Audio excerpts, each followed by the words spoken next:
มันห่อเลยนะแบบว่าจ่อจะกินจะจองหัวจักไว้หมด สบายดีท่านผู้ชมทุกท่านเนาะวันนี้มาพบกับช่องบาลาออนทัวร์คือเก่าเนาะมื้อนี้บาลาอยู่ที่บ้านสะอางเนาะเมืองบุรพาแขวงขมวนมาใส่บาตรพี่น้องเอ้ย คืนนี้กับ ใส่บาตร ที่ได้คืนนี้ได้ ในบุญของเขาเนาะอันนี้เป็นภาพบรรยากาศประชาชนเนาะใส่บาตรอยู่ที่วัดบ้านสะอางเมืองบุรพาเนาะเมื่อวานนี้เป็นบุญกองเข้าครบงานเป็นบุญกองเข้าเนาะแต่ว่าตอนเช้ามื้อนี้เรามีการตักบาตรเนาะมีการตักบาตรเป็นภาพบรรยากาศโดยรวมที่วัดบ้านสะอาง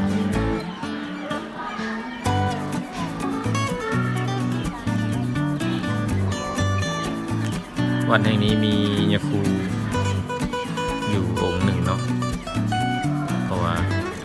เป็นวัดที่อยู่ที่เขตนอกในน้อยหนึ่งเนาะพี่น้องเนาะ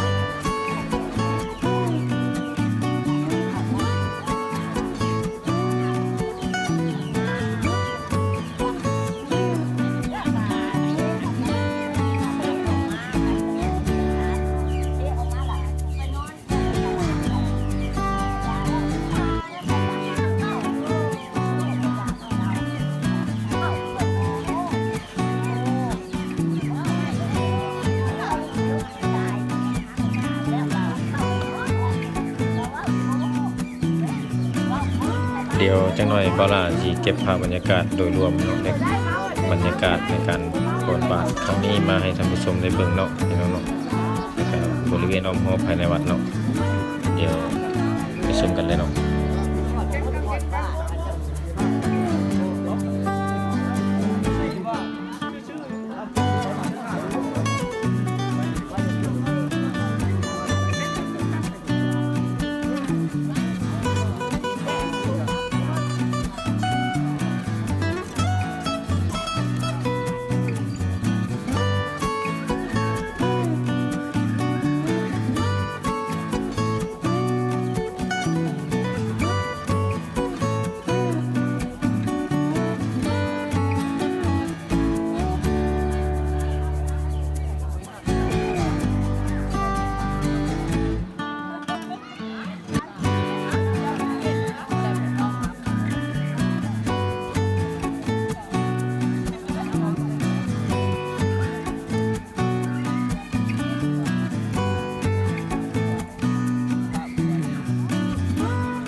ชนพากันนำเอาเข้ามาติดเนาะ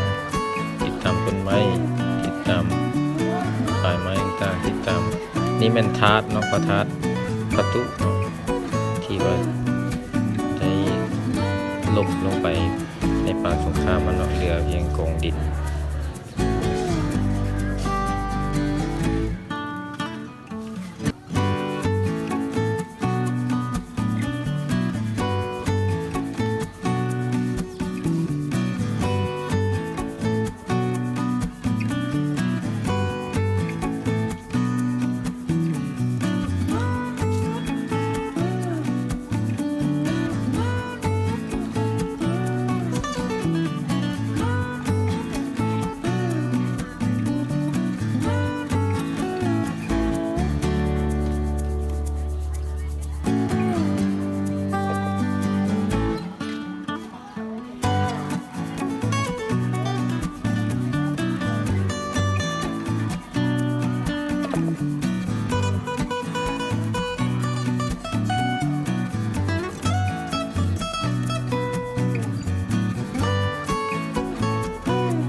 สำหรับคลิปนี้ขอจบไปเพียงเท่านี้เนาะพี่น้องเนาะ